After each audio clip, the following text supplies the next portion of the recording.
तो सास ससुर की सेवा करना मेरी बहनों ये परम धर्म है, यही ते अधिक धर्म नहीं दूजा। पति की सेवा करना है धर्म। तो इस पातिव्रत धर्म का जो वर्णन है वह सप्तऋषियों की पत्नियों ने किया है। ठीक बीच में माता पार्वती को बिठा लिया। ऐसा लग रहा था कि जैसे पंडित जी सत्यनारायण भगवान की कथा सुना रहे हों और कोई मन लगा करके सुन रहा हो। माता पार्वती श्रोता के रूप में, मैया तो साक्षात शक्ति है। ये तो आप माताओं के लिए ये बातें सप्तऋषियों की पत्नियों ने कही है, उसको सुन लें। क्या लिखा है? पतिव्रता च सावित्री लोपामुद्रा अरुंधति सांडिल्या सतरूपाया अनसुया लक्ष्मी सुधा सती। ये पतिव्रता देवियों के कुछ नाम लिए गए हैं। संज्ञा च सुमति श्रद्धा मेना स्वाहा तथैव च अन्या वैनोपसाद्य वही नोक्ता विस्तार जात भयात पातिव्रत शैल ताम गता सर्वपूजिताम ब्रह्मा विष्णु ऋषापि मान्या जाता मुनीश्वरा। कहा गया कि पातिव्रत धर्म का निर्वहन करने वाली नारी को ब्रह्मा विष्णु और महादेव भी उसकी पूजा करते हैं, उसका आदर करते हैं। नारी के लिए पातिव्रत धर्म से बड़ा कोई धर्म नहीं है। जिस नारी के अंदर पातिव्रत धर्म है उसे नदियों के किनारे नहीं जाना पड़ता। प्रत्येक दिन नदियां किसी न किसी रूप से उस नारी की देहली को मत्था टेकने को आती। अब ये बताओ कि ये बात जब आज मेरी बहनों को पता चल जाए, वो इस बात को समझ लें कि इस भारत में तो वृद्धाश्रम नहीं रहेंगे। ये वृद्धाश्रम शब्द मुझे तो बड़ा अखरता है, बहुत बुरा लगता है। धिक्कार है उन बच्चों के लिए जो देश में राम अपने माता पिता के लिए बन बन के हो गए। उस देश में हर वर्ष कितने वृद्धाश्रम बनते। ये दुर्भाग्य नहीं है क्या? एक माता पिता ने 4-6 बच्चों को पाला, आज ये सब मिलकर के एक माता पिता का भरण पोषण नहीं कर पा रहे। और बातें करते हैं बड़ी ऊंची ऊंची, बड़ी लंबी लंबी चौड़ी बातें करेंगे। हम ये कर देंगे, हमने वो कर दिया। माँ बाबूजी के लिए 2 रोटी नहीं है घर में। कोई देवता आराधना पूजा, महाराज जी ये आप ले लें। महाराज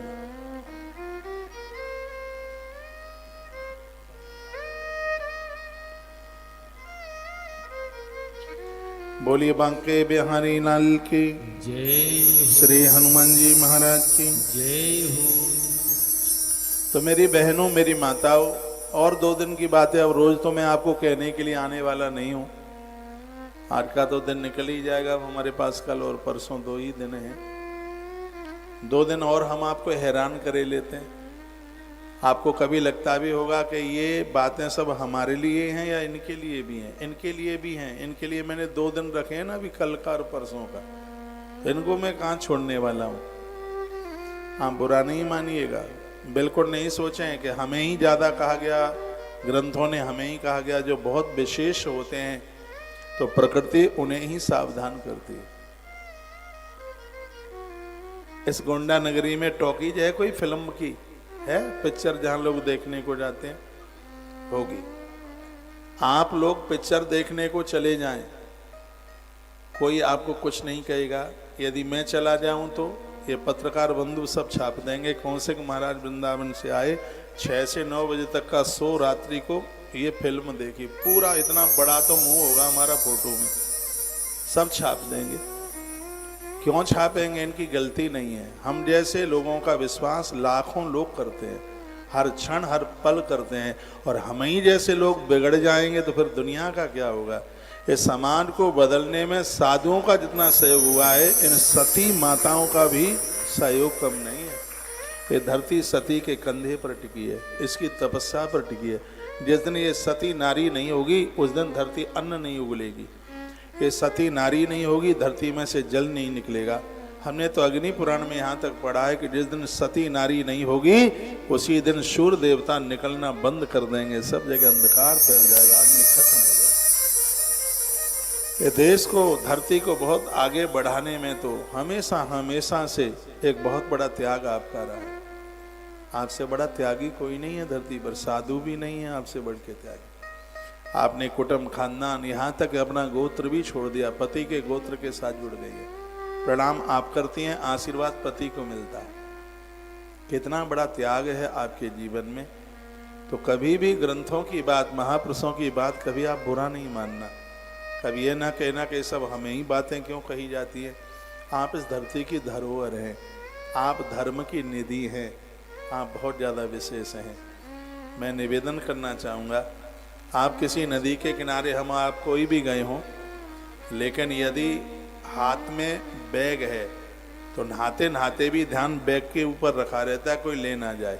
चिंता बैग की होती है क्योंकि उसमें रोकड़ है, उसमें निधि है, लेकिन उससे भी बहुत बड़ी संपदा नारी है। इसलिए प्रकृति ज़्यादा ध्यान इस नारी के ऊपर रखती है। ये पूज्य है, वंदनीय। इसके बिना कोई धार्मिक कार्य होता ही कहाँ है। राम जी भी यज्ञ करते हैं तो स्वर्ण की सीता बनाई जाती है। और मैंने पढ़ा है कि जब आप अपनी गृहिणी के साथ यात्रा करते हैं तो उस यात्रा का फल भी अनंत गुना प्राप्त हो जाता है। मातृ शक्ति की हमेशा हमेशा से इस धरती पर भैया इतनी बड़ी महिमा रही है। मैं कुछ श्लोक आगे मैं निवेदित कर रहा हूँ, बोल रहा हूँ। माताओं के लिए कहा गया, भुजात भुक्ते प्रिय पत्नी पात्रवृत्त परायण। स्त्री को चाहिए जब अपना उसका जो प्रिय भोजन है, जब तक उसके घर के लोग ना कर ले, पति ना कर ले, स्पष्ट लिखा है, तब तक नारी भोजन ना करे। घर में इससे भारी बरकत होती है। ये नहीं है कि बढ़िया प्योर दूध की खीर बनी हो, जीभ पे पानी आ जाए, 4 चमचा चटका ही लो, बाद में बची के नहीं बची। उपनिषद में एक श्लोक है, वो आप सबसे आता है, त्वमेव माता च पिता त्वमेव, ये श्लोक है। उसमें माँ का नाम पहले लिया गया है। इसमें पिता का नाम ले देते तो क्या कोई अपराध हो जाता? नहीं होता। तो माँ का ही नाम पहले क्यों लिया गया?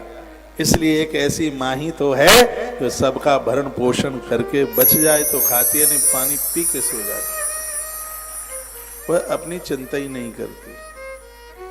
ऐसी है मातृशक्ति, ये नारी बड़ी धन्य है। उसके लिए कहा गया, भुंजान भुक्ते प्रिय पत्नियों, अपना प्रिय पदार्थ भोजन अपने बच्चों को खिलाकर, अपने पति को खिलाकर बच जाता है तो ये खाती है। ऐसी नारी घर को स्वर्ग बना देती हैं। वो ऋषि पत्नियां कह रही हैं, घर को आनंद से भर देती हैं। उस घर में बहुत बरकत होती है।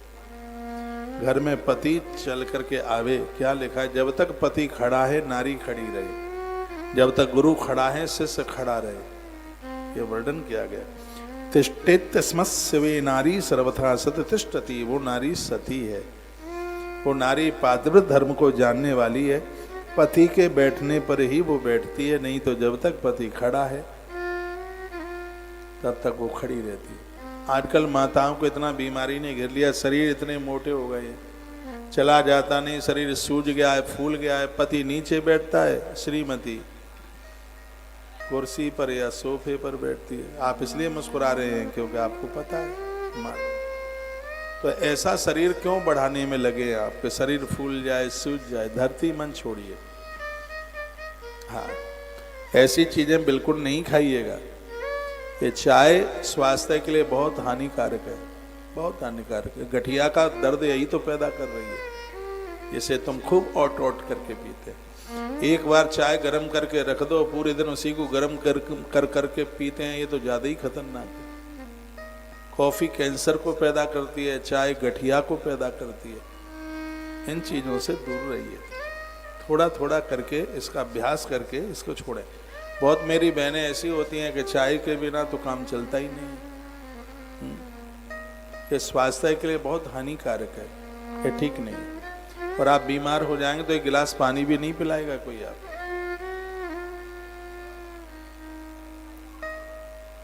और हॉस्पिटल में बैठ के बात मैं कह रहा हूं, क्योंकि आर.एन.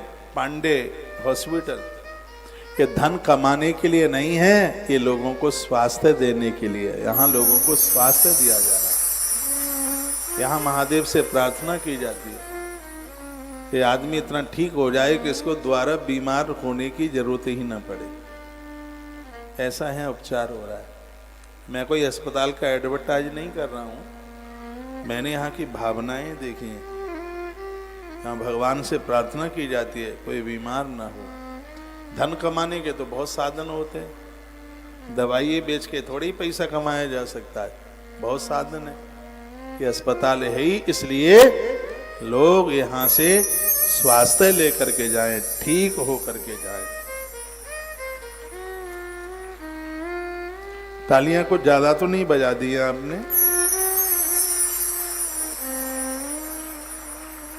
अपने स्वास्थ्य का ध्यान रखिए, पति का आदर कीजिए।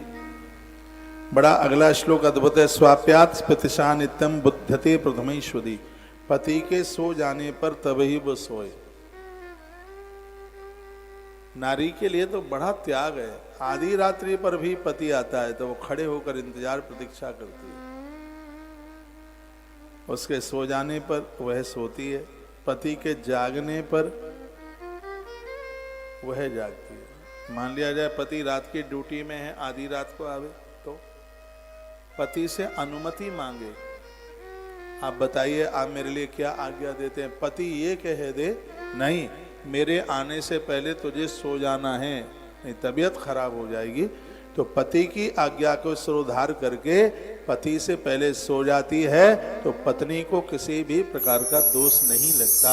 यह भी तो वर्णन किया गया, फिर नहीं लगता। कहते हैं अलंकार से रहित नारी कभी पति के सामने न जाए। श्लोक लिखा है अनलंकृतात्मानम दर्शये न कुचिक्षवे। भाल पर बिंदी माथे में सिंदूर न हो तो कोई भी स्त्री अपने पति के सन्मुख नहीं जा सकती। श्लोक 18 नंबर का पढ़ लेना अपने अपने घर जाके। रुद्र संहिता पार्वती खंड में 54 नंबर के अध्याय में यह श्लोक है। भाल में बिंदी, सुनिए इधर देखिए, और माथे पर हो सिंदूर, गले में मंगलसूत्र हो, वो नहीं है तो कोई चैन वगैरह, सूना गला ना हो, नारी तब ही पति के सामने जावे, ये लिखा है। सुनिए, पति घर पर है तो खूब श्रृंगार करे, और पति घर पर नहीं है तो श्रृंगारों को रोक लगा दे, ब्रेक लगा दे। पति बाहर है तो नारी श्रृंगार ना करे, पति घर पर है तो खूब श्रृंगार करे। क्यों श्रृंगार करे? इसलिए श्रृंगार करे कि आप इस तरीके से पति के सामने रहिए कि तुम्हारे होते हुए पति की दृष्टि किसी पराई नारी के ऊपर जावे ही नहीं। ऐसे व्यवहार के साथ आप रहिएगा।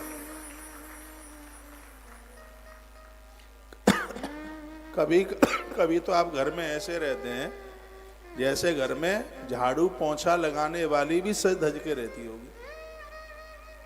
हाँ, कंघी नहीं लगाई 5-7 दिन से, मुंह का कीचड़ नहीं, आंख का कीचड़ ही नहीं धोया, वही फटा पुराना लत्ता कुत्ता। अब आपको बुरा लगे तो फिर आप माता अरुंधति वशिष्ठ की पत्नी है, उसको लड़ना कि तुमने सही हो, वही बोल रही है, मेरी क्या ताकत है कि मैं बोलूंगा? तो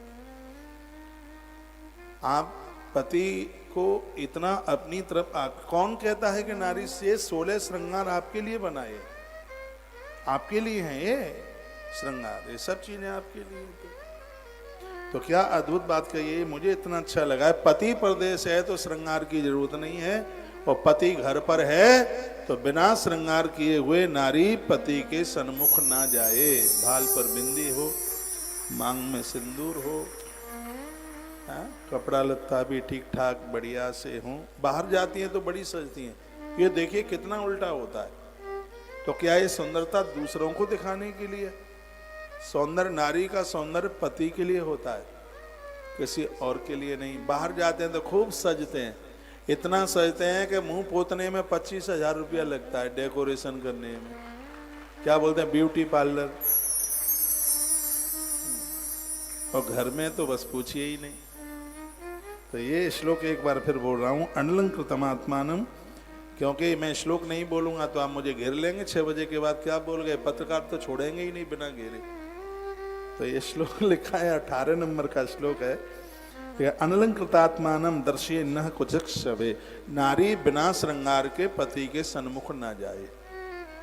अब उसके अर्थ साधुओं ने महापुरुषों ने निकाले, क्यों ना जाए।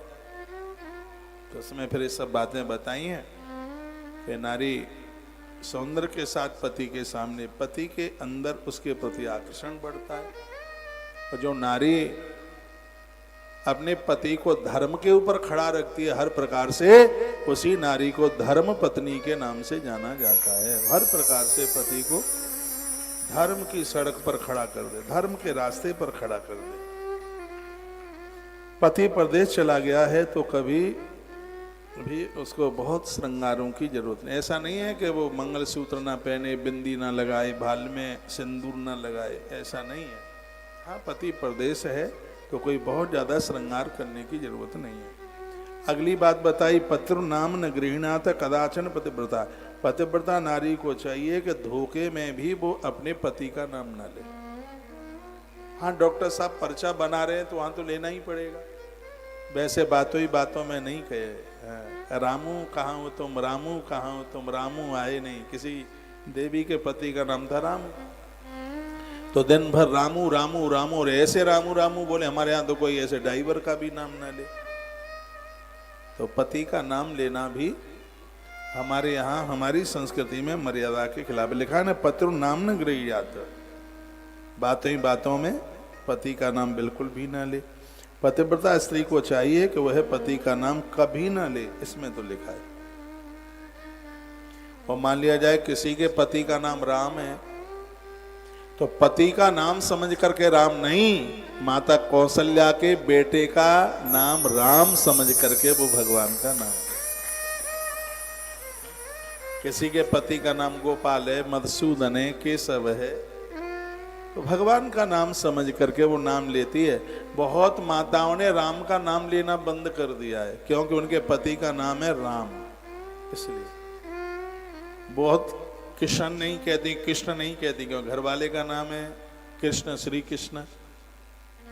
तो भगवान का नाम है, उसे आप उच्चारण करती हैं, नाम लेती हैं, तो उसमें अपराध नहीं लगता। क्योंकि ये थोड़े ही बोलेंगे आप उसको, भगवान को, अरे कृष्ण पानी ले आ, रोटी ले आ, ये ले आ, वो ले आ। उसमें तो आप बोलेंगे श्री कृष्ण गोविंद हरे मुरारे हे नाथ नारायण वासुदेवा, राम राम राम राम सीताराम सीताराम। तो इसमें पति का नाम छलकता ही नहीं है। ये तो भगवान का नाम अपने आप उजागर होता है जिब्या से, तो उसमें कोई दोष नहीं लगता। पति के द्वारा क्रुद्ध होने पर भी नारी कठोर शब्द न बोले, उसे बुरा वचन न कहे। अब आप बड़े खुश हो रहे हैं, तुम्हारे लिए भी पन्ना रखे हैं मेरे पास, चिंता ना करो, अभी 10 मिनट में नंबर लगा रहा हूं। अभी मेरी बहनों का नंबर चल रहा है। कहा गया पति क्रुद्ध हो जाए, क्रोध भी करे, तो भी देवी को चाहिए, नारी को चाहिए कि वह उसका उत्तर ना दे। और घर कब चलते हैं मालूम है? पति भी गर्मी दिखाए, तुम भी गर्मी दिखाओ, तो गर्मी गर्मी मिल जाए तो डबल गर्मी। हाँ, टेम्परेचर इतना बढ़ जाएगा। तो फिर क्या करना है? घर तब चलते हैं पानी की लकीर की तरह। आप देखें कटोरे में पानी भरो, फिर ऐसे लकीर बना उसमें, आप देखते हैं लकीर आगे आगे बनती जाती है और संग ही संग पीछे मिटती जाती है। जैसे पानी पर लकीर टिकती नहीं है, मिटती है। परिवार में भी यदि किसी ने कुछ कह दिया तो टिकना नहीं चाहिए, वो मिटना चाहिए। परिवार तो तब चलते, उसको भूल जाइए। क्या हो गया कह दिया तो अपना ही तो है। बहुत देवियां तो आत्महत्या कर लेती हैं, तलाक लेने को तैयार हो जाते हैं। मुझे ऐसा बोला तो बोला ही क्यों, ऐसा बोल देते। मिश्रा जी की बिटिया हूं, सीधा कर दूंगी, समझ में आया? तो यही सही बोलता है।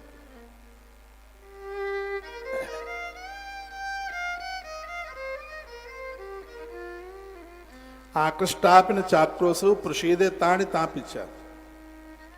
कहा गया है कि पति के रुष्ट होने पर भी, क्रोध होने पर भी वो नारी पति के ऊपर क्रोध न करे। इसके ऊपर, इसमें तो कहा गया है शासन न करे। उस समय भी वो एक हे स्वामी, चलो गलती हो गई है, आप हमें कुछ दंड भी देंगे तो हम वो दंड भी स्वीकार कर लेंगे। उसकी ऐसी भावना होती है।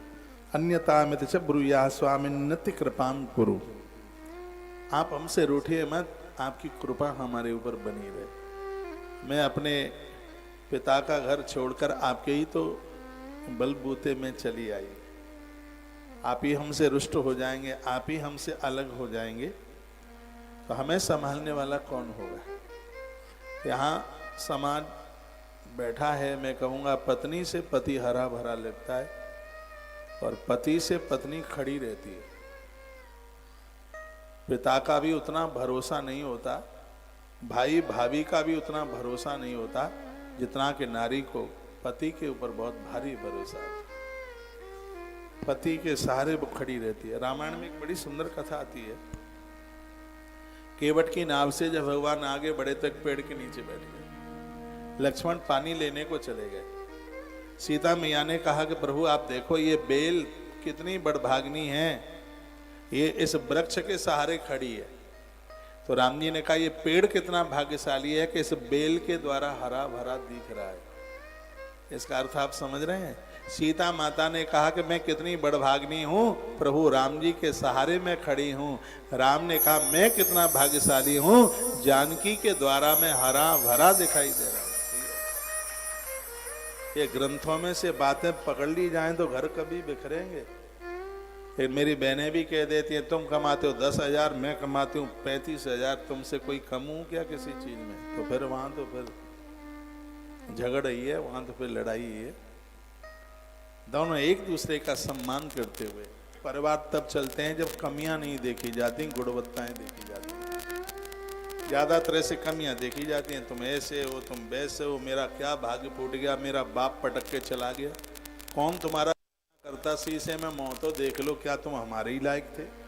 बस चलो अब तो बस जैसा हो गया है। अब पीतल कांसे का बर्तन तो है नहीं कि तुम्हें बदल के दूसरा ले आऊं। तो ज्यादातर से यही झगड़ा, यही कलह होता है।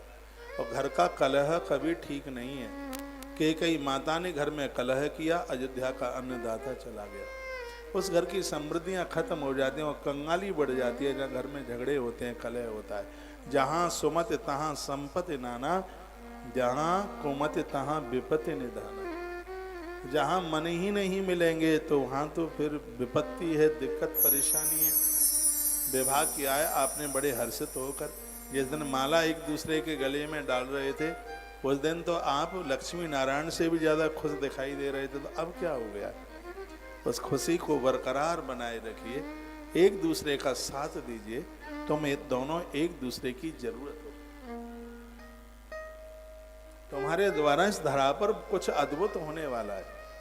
यदि तुमने गृहस्थ को स्वीकार किया है तो फिर उसको बहुत ठीक से उसको निभाइए, निर्वाहित कीजिए। अब तुम बाबा बैरागी तो है नहीं कि समर्थ गुरु रामदास की तरह के मंडप से ही भाग चले। जब आप गृहस्थी आपने जोड़ी है, गृहस्थ को आपने स्वीकार किया है, तो उसको एक उत्साह के साथ में, ये सिगरी बातें कही जा रही है। हमने तो ऐसा ही देखा है, हमने देखा अपनी आंखों से, पति ने मारा थप्पड़, उसने चप्पल उठा करके दे दे दे दे, और करवा चौथ थी उसने, पानी नहीं पिया था सुबह से। हम एक जगह पर थे, सुबह से उस देवी ने पानी तक नहीं पिया, पंडित जी पानी नहीं पिया सुबह से, और 5 बजे दे चप्पल पति में, दे दे दे दे दे चप्पल, और भारी भारी चप्पल। ऐसा भी होता है। तुम इस प्रकृति की एक जरूरत हो। मैं कोई उपदेशक प्रवचनकार बन करके नहीं मैं बोल रहा हूं, मैं तो सिर्फ प्रार्थना पूर्वक, और मैं इससे महापुराण की बात, ये चैप्टर बस बीच में रख रहा हूं। आगे की बात सुनिए। आहूता ग्रह कार्याणि त्वक्ता गच्छेत दंतिकम सत्वरम सांजलि प्रीत्या सुप्रणम्य बदे दिति। देखा है, पति के बुलाने पर 100 काम में व्यस्त है तो छोड़ के आ जाए। जहां भी है बस कह दे मैं आ रही हूं, वो बात पूरी ना हो पावे तब तक तो आ जाए, जितना काम छोड़ दे वहां पहुंचे। आप भी पत्नी को नौकरानी मत समझिए। आप भी नाभि के नीचे के कपड़े बाथरूम में छोड़ के आ जाते हैं, ये बहुत बड़ा अपराध है।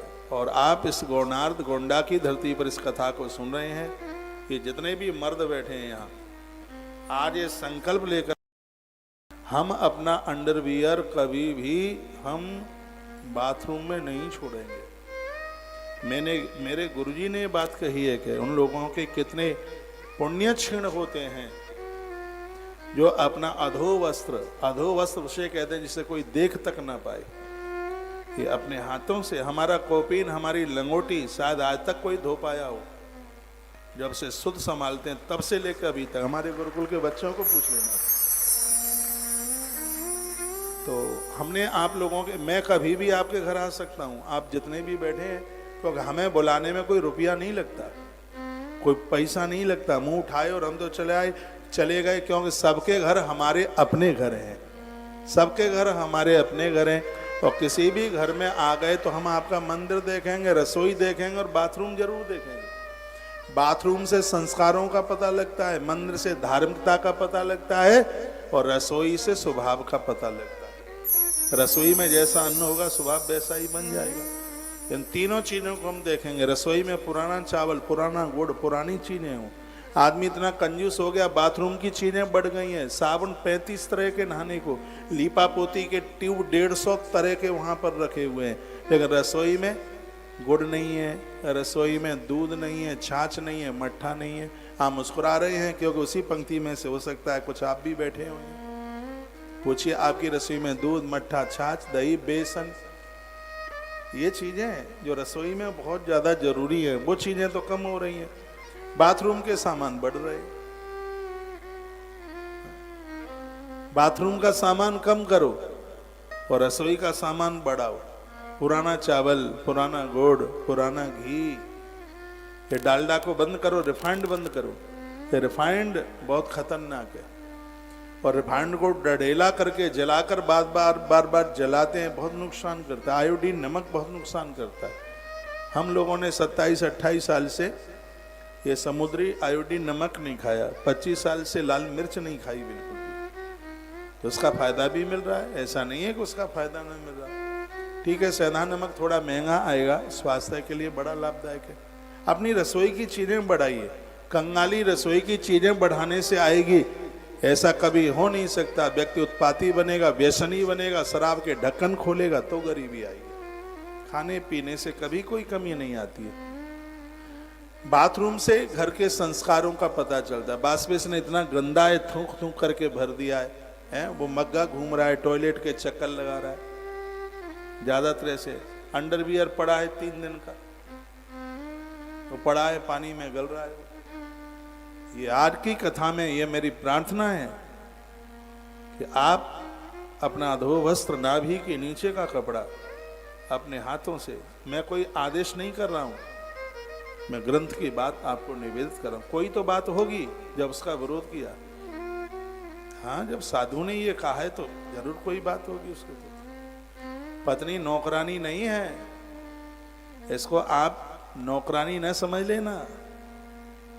इतनी रोकड़ तुम्हारे पास नहीं है इसकी सेवा का चुकता करना। मैंने एक ऐसी बहन को देखा, मशीन भी उतना काम ना कर पाए जितना ये काम करती है। पराठा बना रही है, पति ने कहा तौलिया, बेटे ने कहा जुराब, उधर आया अखबार वाला, उधर आया दूध, ऐसे चकई की तरह घूमती है। पराठे को भी नहीं जलने देती, पति को तौलिया, बच्चे को जुराब, और पतीला लेकर के दूध लेने के लिए जा रही है। मैंने प्रणाम किया, कहा हे मेरी बहन, तेरे सामने तो मशीनरी भी फैले, चकई की तरह घूमती है।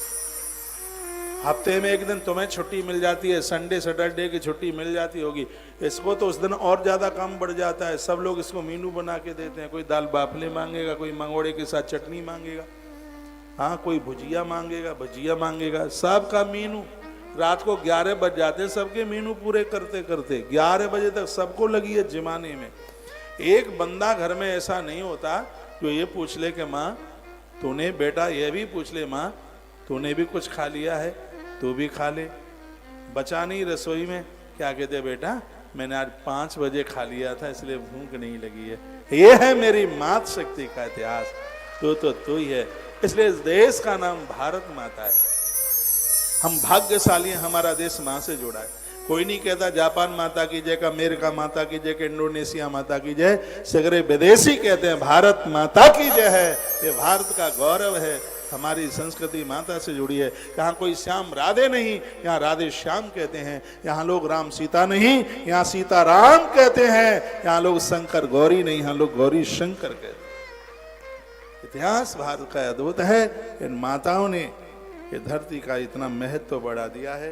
इसलिए मैं आपको ही कहना चाहूंगा, निवेदन करूंगा, पति कभी क्रोध में, देखो पूरा दिन भर ये बाहर काम करता है, ये पैसा कैसे कमाया जाता है बहुत बड़ा मुश्किल है, बहुत भारी मुश्किल है अर्थ कमाना।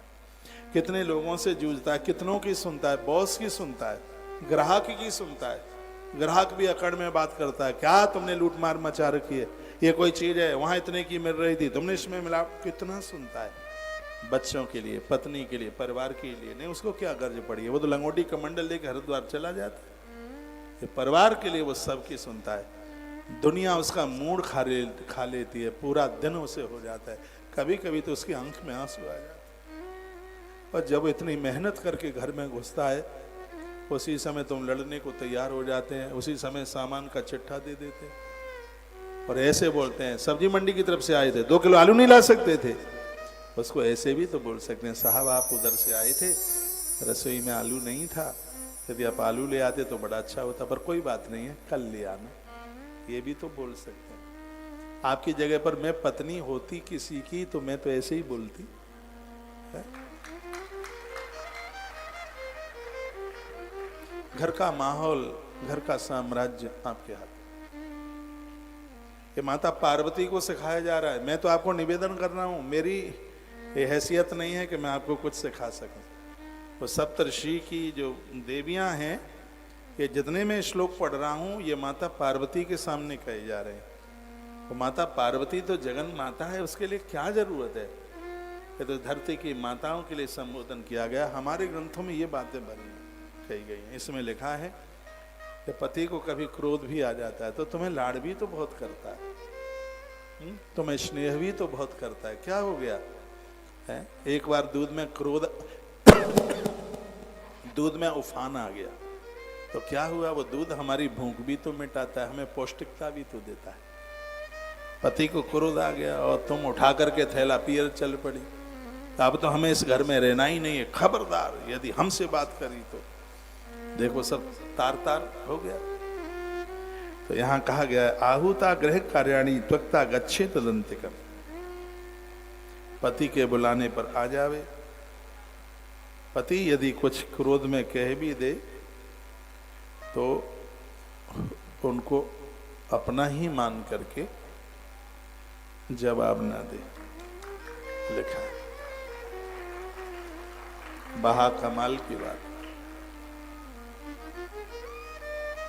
चिरम तिष्ठेन च द्वारे गच्छे नैव पराले, ये श्लोक बड़ा अद्भुत है। नारी कभी भी घर के मुख्य दरवाजे पर ना खड़ी रहे, खिड़की खोलकर दूसरे के घरों में ना झांके, दूसरों की बहुओं के कान ना भरे।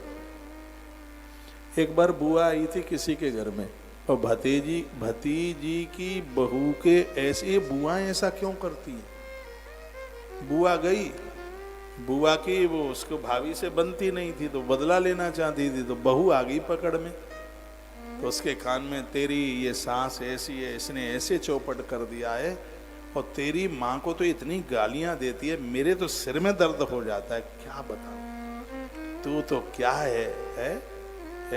महात्माओं की तरह सब सहन कर लेती है, थोड़े आंख में आंसू भी बात, मुझे तेरा बड़ा ख्याल होता है। तो सास बहू में इतना प्रेम था, देखो बुआ कर गई अपना काम, चली गई बोल करके, और इधर देखो अब दोनों में द्वंद युद्ध हुआ। सास तो बड़ी समझदार है, वो तो गुजरी हुई है, उसने कहा बेटा आजा एक बार मेरे गले लग जा, इसमें तेरा स्वर है ही नहीं, ये मेरी बार ननद का स्वर तेरे गले से निकल रहा है, ये करामात सब सीखी है। बहू ने माफी मांगी, क्षमा मांगी। बहुतों की ऐसी आदत, खैर आप बुआएं ऐसी नहीं है, हाँ, तो यदि कोई ऐसी हो भी तो ऐसे न बनना, बदल लेना अपने आप को। तो यहाँ शिव की कथा में कहा जा रहा है, किसी की बहू किसी की बेटी को नहीं भड़काइए। चिरम तिष्ठेन च द्वारे गच्छे नैव पराले, दूसरे के घरों में बिना मतलब के ना जाएं, दरवाजे पर ना खड़े रहें, खिड़की खोलकर दूसरों के घर में ना झांके, किसी की बहू और बेटियों के कान न भरें। ये 4-5 बातें बहुत अद्भुत बता दी है। ये अगस्त की पत्नी है, माता मदालसा। बहुत अद्भुत कथा है ये। और फिर और क्या बात बताई, अपने घर का भेद, बीवी अपने घर की गुप्त बात औरों को छोड़िए, जन्म देने वाली मां को भी न बताएं। ससुराल का कर्जा, ससुराल की बात, बिल्कुल ये भेद देना नहीं है। तुम इस घर की लक्ष्मी है, तुम इस घर की महालक्ष्मी है। सास माँ पूछे भी, कहा बेटा और घर में कर्जा बर्जा तो नहीं है? नहीं माँ बहुत आनंद है, मेरे ससुर भी बहुत कमाते हैं, इनकी कमाई है, मेरा देवर भी तो बहुत अच्छा है, सब लोग मिलकर के रहते हैं, हमें किसी को देनदारी तो है ही नहीं। माँ घर में बहुत आनंद है, कोई कमी है ही नहीं। तो वह माता पिता 10 साल और ज़्यादा जी लेंगे, उन्हें खुशी होती है। इन्हीं छोटी छोटी बातों में हाल ही फोन का, सास ने ये कर दिया, देवरानी ने ये कर दिया, जेठानी ने ये कर दिया, पूरे दिन भर मोबाइल पर यही तो बातें रहती हैं। ऐसा नहीं है कि तुम रामायण सुनाती हो कि आज कौन से महाराज ने ये कहा था, फोन करके अपनी माई को बताया आज उन्होंने ये बताया था, ये कुछ नहीं होता। हाँ, चाय पीने को बैठी तो डोकरिया लड़ गई, भोजन करने के लिए बैठी तो आके मेरी रोटी गिरने लगी। पूरा दिन भर मोबाइल पर यही बात चलती रहती है। गोंडा में ना चलती हो तो बहुत अच्छी बात है। एक बात मैं और कहूँ आपको, खैर आपको बुरा नहीं लगेगा, आप मेरी बहन हैं इसलिए, आप मेरी माँ हैं इसलिए आपको बुरा नहीं लगेगा, इसलिए मैं साहस करके बोल रहा हूँ। जो बहनें पियर को बहुत याद करती हैं वह अपनी ससुराल में प्रसन्नता पूर्वक नहीं रह सकती। मैं ये नहीं कह रहा आप याद ना करें, आप याद कीजिए, लेकिन हर मिनट में फोन, हर मिनट में फोन, हर मिनट में फोन, ये क्या लगा रखा है? अब आपका वो घर नहीं है, अब आपका घर ये है। लेकिन दुर्भाग्य, आप कहते हैं तुम्हारी माँ तुम्हारे पापा तो तुम्हारी का दुश्मन लगते। कभी ये भी कह दिया करो सास को कि मेरी माँ, ससुर को ये भी कह दिया करो कि मेरे बाबूजी, मेरे पापा। ये बुढ़ा बुढ़िया 10 साल ज्यादा जी लेंगे, आपके ऊपर इनको बड़ा गर्व है।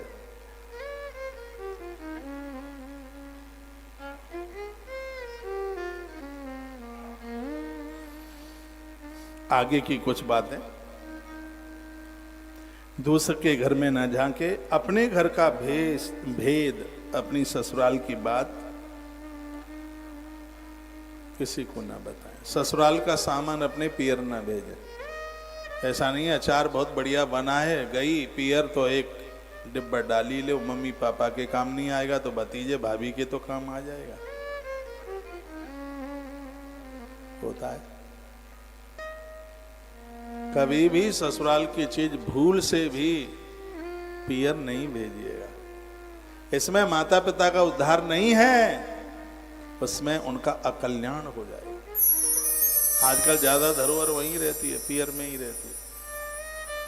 मैं पियर का विरोधी नहीं हूं, पियर ही नाम इसलिए है क्योंकि वहां से प्यार मिलता है। पियर मां का, माई का, लेकिन कल्याण भी तो चाहना है। पति ने इतने मेहनत से जो कमाया वो सब इधर उधर पहुंचा दें, बिल्कुल भी नहीं।